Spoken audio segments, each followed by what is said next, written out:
In August 2001, actor James Woods was on a flight from Boston to Los Angeles when he observed some Middle Eastern passengers acting strangely.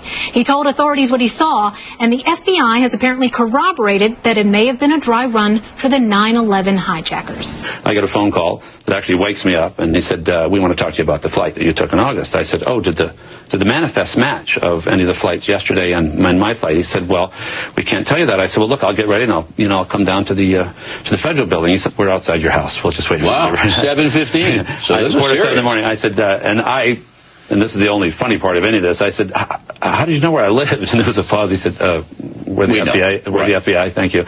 So they came in, and I said, look, I'm dying to know, were these the guys? And he said, well, we've had 36,000 tips in one day, and there's 2 of us, and we're going to be at your house all this morning, so you can do the math, but we can't tell you, So since then, I have identified for sure 2 of them as 2 of the terrorists. Really? Who actually were not on Flight 11, but one was on Flight 175 and one was on Flight 77. And I've been told unofficially, not by the FBI, but by someone else in actually a higher level of government, believe it or not, just through a coincidence, through a mutual friend, that all 4 of them were terrorists involved.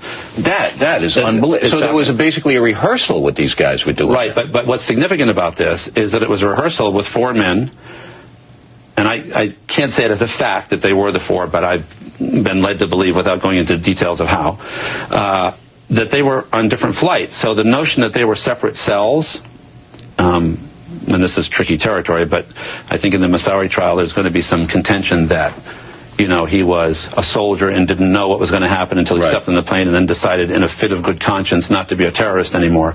In fact, the fact that these 2 people were identified by myself and other people and were on the Boston-LA flight and ended up dying on 2 other flights of the 4 flights on September 11th shows that they were. What an amazing story. There was cross-collateralization. I've never heard this. This is the first time you're telling the story.